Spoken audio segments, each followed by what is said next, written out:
Bismillahirrahmanirrahim. Assalamualaikum warahmatullahi wabarakatuh.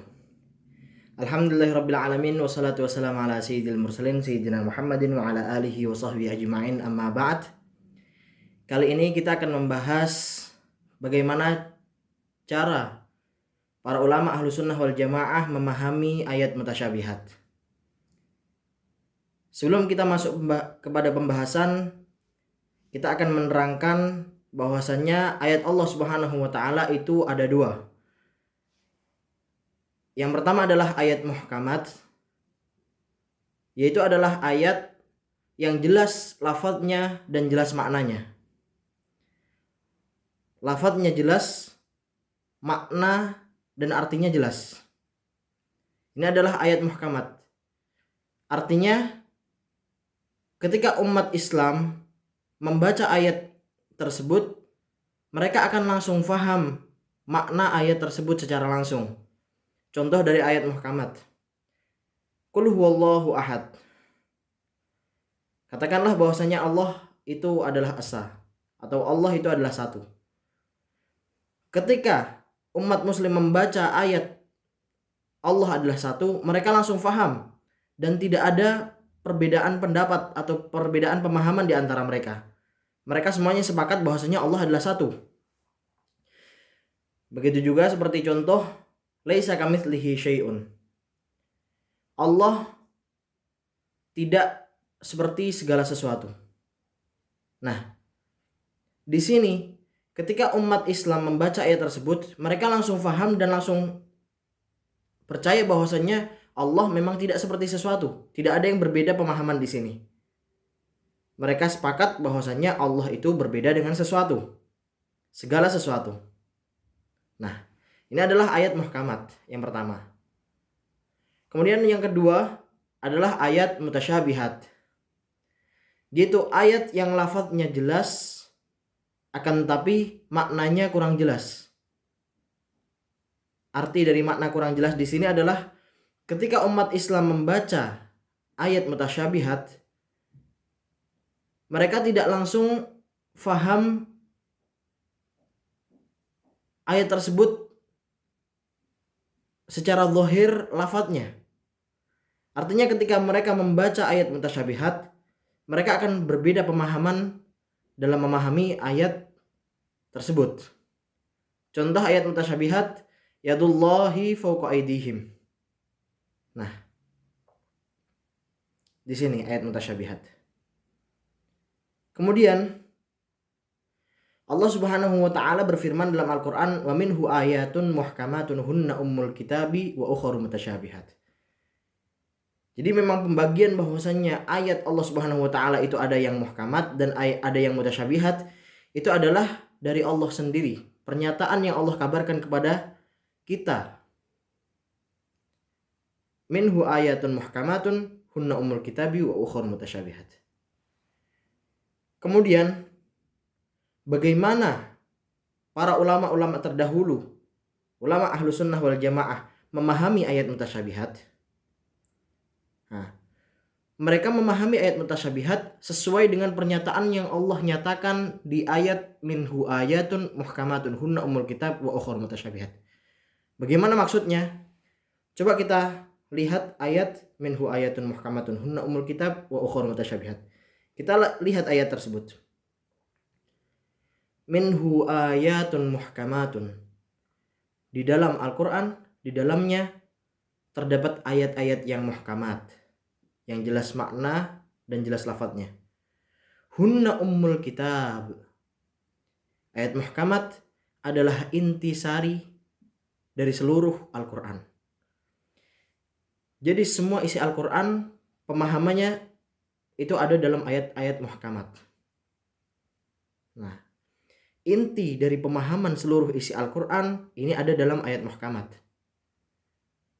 Berarti ketika kita bertemu dengan ayat mutasyabihat, kita harus mengembalikan ayat tersebut kepada makna yang sesuai dengan ayat muhkamat.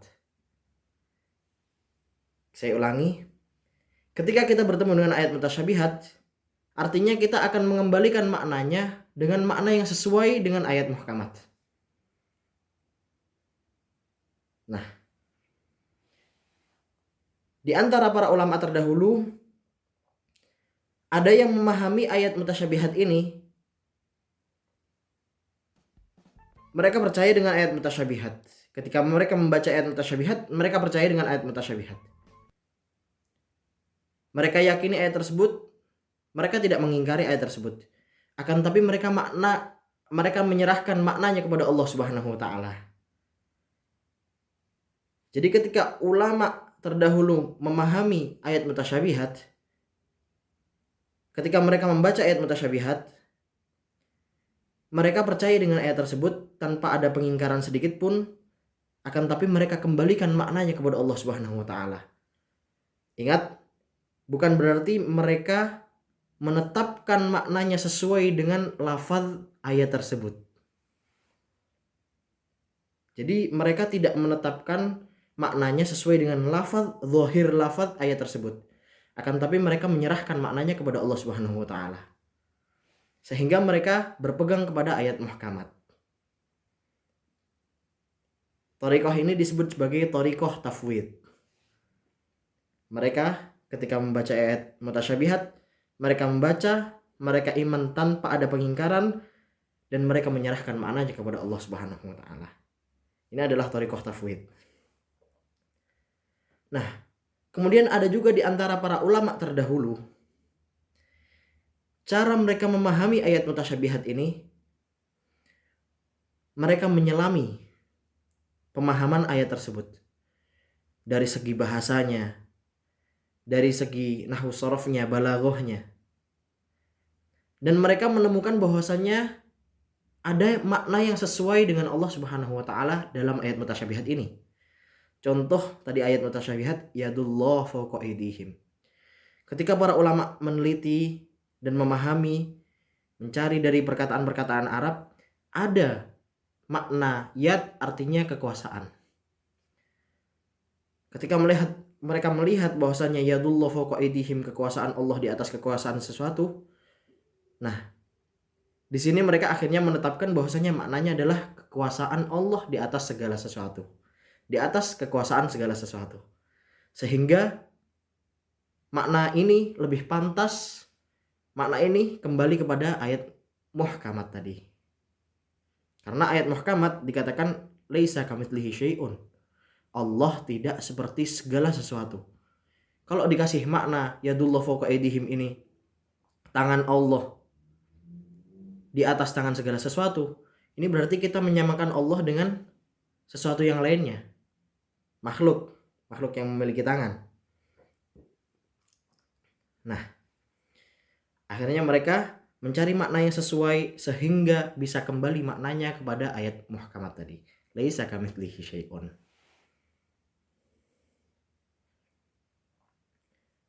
Ini disebut thariqah ta'wil. Thariqah ta'wil. Nah, tujuan mereka sama. Tujuan thariqah tafwid dan tujuan thariqah ta'wil sama, yaitu mengembalikan makna ayat mutasyabihat kepada makna yang sesuai dengan ayat muhkamat, sehingga tidak ada pertentangan antara ayat muhkamat dan ayat mutasyabihat. Tidak ada lawan makna. Di sini katakan laisa kamitslihi syai'un, di sini katakan yadullah fawqa aydihim. Itu gimana? Terus gimana? Nah, berarti kita takwilkan ayat yang mutasyabihat agar sesuai maknanya dengan ayat yang muhkamat. Nah, seperti itu. Jadi tujuan mereka adalah mengembalikan ayat mutasyabihat kepada makna yang sesuai dengan ayat muhkamat. Sehingga ada yang mengambil thariqah tafwid, percaya dengan ayat tersebut akan tapi menyerahkan maknanya kepada Allah Subhanahu wa taala. Ada yang mengambil thariqah ta'wil tadi secara terperinci. Jadi seperti itu.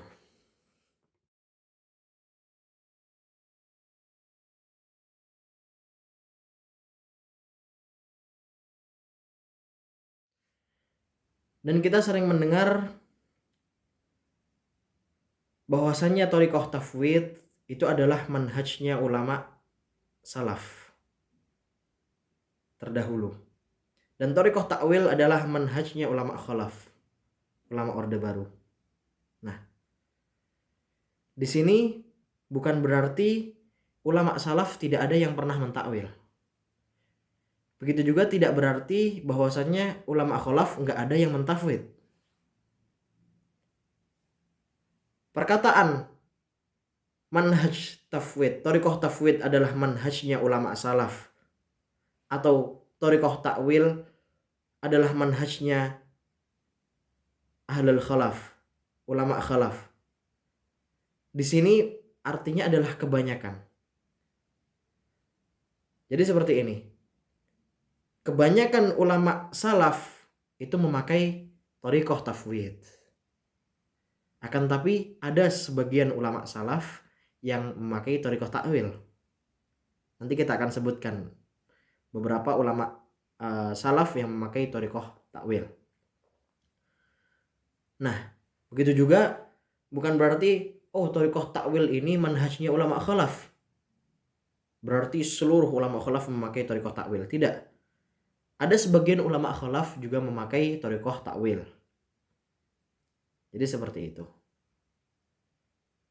Kemudian kita harus paham siapa sih yang disebut sebagai salaf dan siapa yang disebut sebagai khalaf.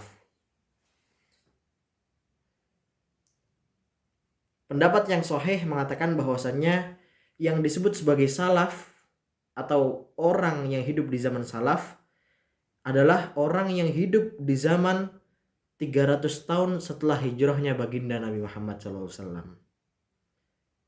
Dan yang disebut khalaf berarti adalah orang yang hidup setelah 300 tahun setelah hijrahnya baginda Nabi Muhammad SAW. Ini sesuai dengan dasar sabda baginda Nabi Muhammad SAW, khairul quruni qarni, tsummal ladzina yalunahum, tsummal ladzina yalunahum. Sebaik-baik abad adalah abadku, zamanku, kemudian zaman setelahku, kemudian zaman setelahku. Jadi 3 kali baginda Nabi Muhammad. Yang pertama adalah zaman baginda Nabi dan para sahabat, kemudian zaman tabi'in, kemudian zaman tabi'in. Ini yang disebut sebagai salaf. Setelah itu adalah khalaf. Nah, Imam Abu Hanifah termasuk ulama salaf. Beliau meninggal di 150 di abad kedua Hijriyah. 150 Hijriyah. Kemudian Imam Malik meninggal di abad kedua. Imam Syafi'i meninggal di awal abad ketiga 204. Imam Ahmad bin Hanbal meninggal di abad ketiga. Begitu juga Abu Hasan al-Asy'ari, beliau termasuk ulama salaf. Karena beliau sebagian hidupnya berada di zaman salaf, walaupun beliau meninggal di orde khalaf. Imam Abu Mansur al-Maturidi juga seperti itu. Beliau meninggal di 333 Hijriah. Jadi mereka ulama Asy'ariyah yang sekarang dipegang teguh oleh para kelompok Asy'ariyah, ini adalah ulama-ulama salaf. Nah, kemudian ulama khalaf adalah setelah zaman tersebut. Dan ingat bahwasanya bukan berarti salaf ini adalah zaman yang terbaik pemahamannya terhadap Al-Quran. Berbeda dengan khalaf. Tidak seperti itu. Ada sebagian ulama khalaf yang lebih baik pemahamannya dibanding beberapa orang salaf. Ya seperti zaman kita seperti ini. Ada yang alim, ada yang bodoh, ada yang belajar ilmu agama benar-benar, ada yang tidak belajar ilmu agama benar-benar. Artinya sama. Nah, jadi ada beberapa orang yang hidup di zaman salaf, memang mereka tidak alim seperti orang yang hidup di zaman khalaf. Jadi bukan penentuan yang sesungguhnya. Artinya perkataan salaf dan khalaf ini adalah sebaik-baiknya. Paling baiknya zaman adalah di zaman salaf ini. Jadi seperti itu. Kita harus paham masalah ini. Jadi kenapa kok kita mengambil thariqah takwil? Kenapa kok ulama mengambil thariqah takwil, kemudian mengambil thariqah tafwid juga? Karena mereka ini tadi tujuannya untuk mengembalikan ayat mutasyabihat kepada makna yang sesuai dengan ayat muhkamat. Seperti yang dinyatakan pernyataannya oleh Allah Subhanahu wa taala dalam surat Al-Imran.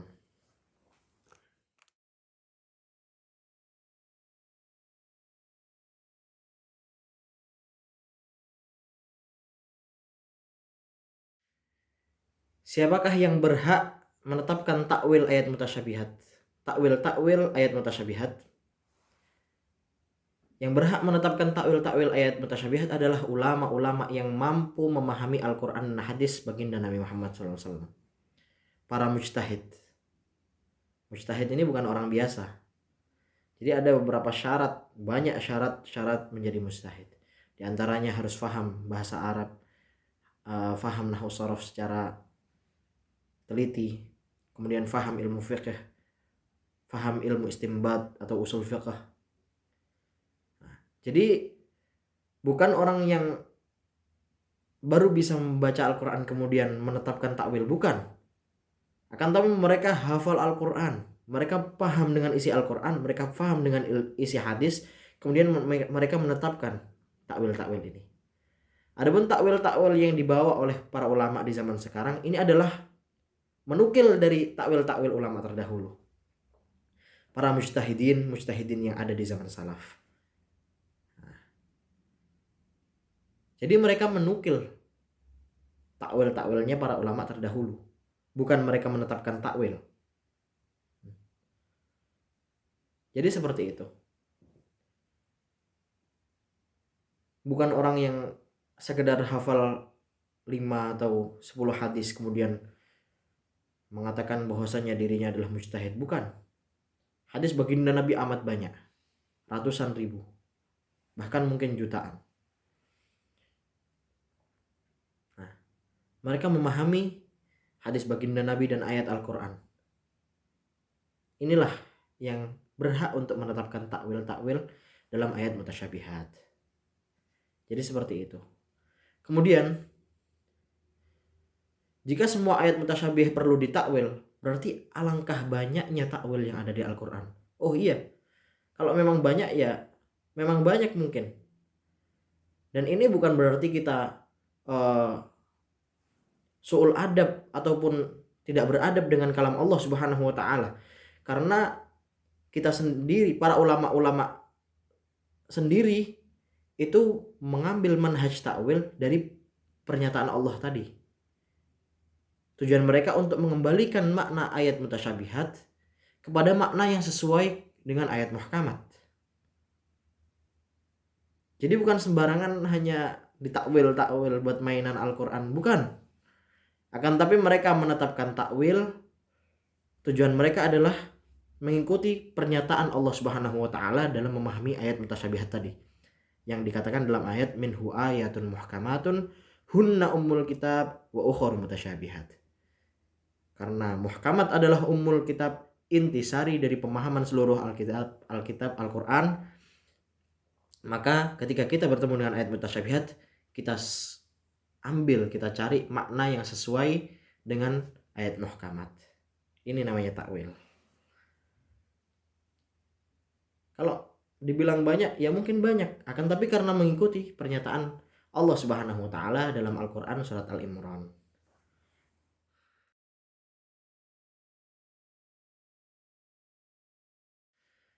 Kemudian apakah ada sahabat baginda Nabi Muhammad SAW yang pernah melakukan takwil? Ada beberapa sahabat yang pernah melakukan takwil terhadap Al-Quran, ayat mutasyabihat. Di antaranya Sayyidina Abdullah bin Abbas, ulamanya para sahabat. Beliau pernah mentakwil firman Allah Subhanahu wa taala, yauma yukshafu an saq. Yauma yukshafu an saq. Beliau mengatakan bahwasannya saq di sini adalah artinya syiddah, rasa takut, rasa gelisah, kegelisahan, ketakutan, syiddah.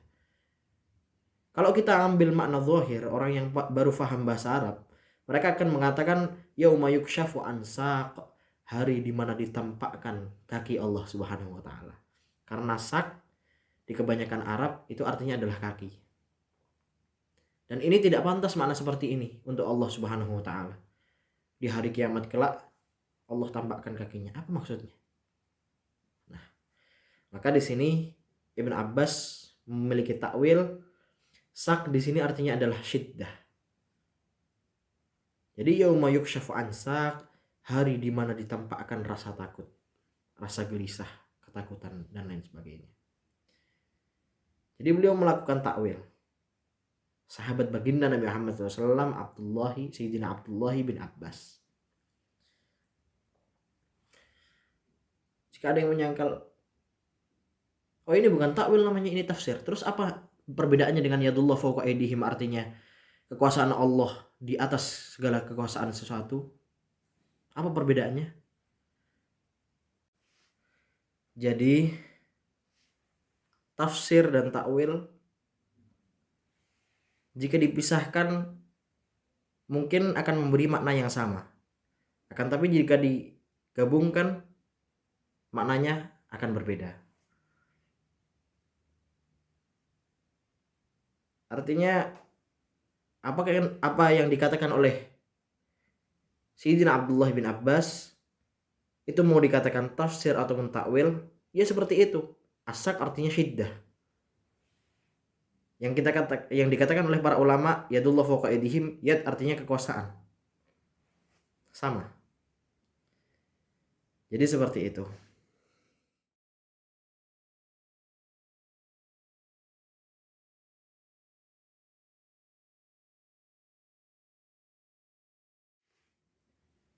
Kemudian yang terakhir, nasihat untuk kita semuanya, para umat muslim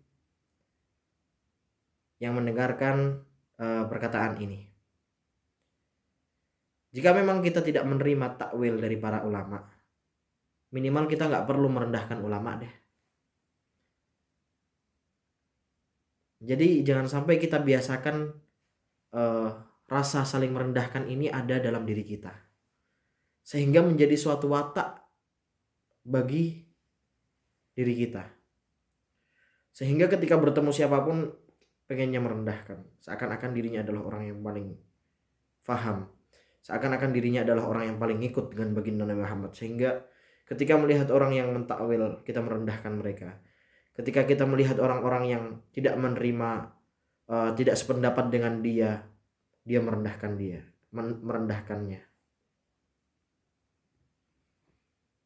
Islam itu indah. Allah buat kita berbeda bukan untuk saling menjatuhkan satu dengan yang lainnya. Akan tapi Allah ingin melihat bagaimana hubungan kita dengan saudara kita yang berbeda. Allah ingin melihat siapa di antara kita yang saling mencintai karena Allah Subhanahu wa taala. Sehingga kelak di hari kiamat Allah akan panggil hamba-hamba Allah Subhanahu wa taala yang saling mencintai karena Allah Subhanahu wa taala. Ainal mutahabbuna fi jalali. Ainal mutahabbuna bi jalali. Mana orang-orang yang saling mencintai dulu karena aku, kata Allah Subhanahu wa taala. Al yauma udhilluhum fi dhilli yauma la dhilla illa dhilli. Di hari ini aku akan memberi naunganku, di hari tiada naungan kecuali naunganku, kata Allah Subhanahu wa taala. Indah jika diri kita saling mencintai satu dengan yang lainnya. Yang tahlilan tidak merendahkan yang enggak tahlilan. Yang enggak tahlilan tidak merendahkan yang tahlilan. Yang maulidan tidak merendahkan yang enggak maulidan. Itu semuanya adalah permasalahan-permasalahan agama. Akan tapi bukan untuk saling merendahkan satu dengan yang lainnya. Bukan untuk saling menyalahkan satu dengan yang lainnya. Yang tahlilan punya dalil, yang enggak tahlilan punya dalil. Yang maulidan punya dalil, yang enggak maulidan punya dalil. Yang mentakwil ada dalil, yang tidak mentakwil juga ada dalil.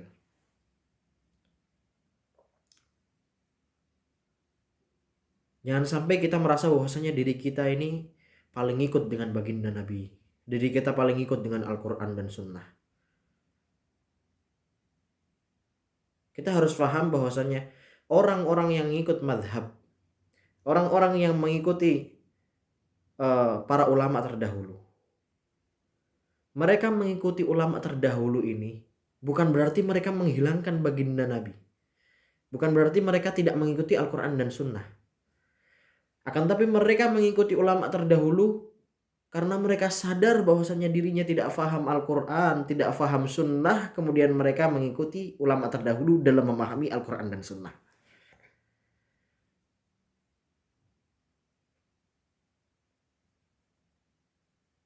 Oke, Anda mengatakan bahwasanya, oh saya ngikut baginda Nabi, saya ngikut Al-Quran dan Sunnah, saya nggak mau ngikut para ulama. Siapa diri Anda? Apakah Anda sudah mampu memahami Al-Quran seutuhnya? Apakah Anda sudah bisa membaca Al-Quran dengan benar? Memahami Al-Quran dengan benar? Memahami hadis-hadis dan mengetahui hadis-hadis baginda Nabi semuanya? Tidak. Maka jangan sampai kita merendahkan siapapun. Jika Anda memang mengikuti baginda Nabi, Al-Quran dan Sunnah, oke, ikuti. Akan tapi tidak perlu merendahkan orang yang kelihatannya tidak mengikuti. Jangan saling merendahkan satu dengan yang lainnya. Baginda Nabi juga tidak pernah merendahkan orang yang tidak sesuai dengan baginda Nabi Muhammad SAW. Adapun saling mengingatkan mungkin ada, akan tapi bukan dalam irama saling merendahkan.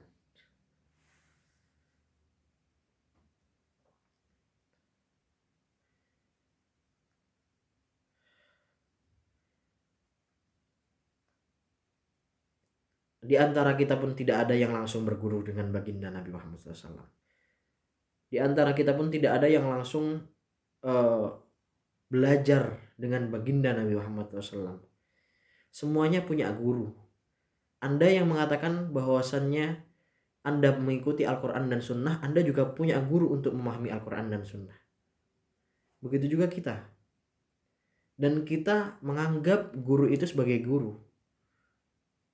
Kita anggap ulama madhab dan kita mengikuti mereka dalam memahami Al-Quran dan Sunnah. Jadi seperti itu. Semoga kita semuanya dikumpulkan oleh Allah Subhanahu wa taala dalam keadaan saling mencintai karena Allah Subhanahu wa taala. Sehingga kita kelak bisa berkumpul dengan sang guru cinta baginda Nabi Muhammad SAW. Mohon maaf dan doa selalu. Wassalamualaikum warahmatullahi wabarakatuh.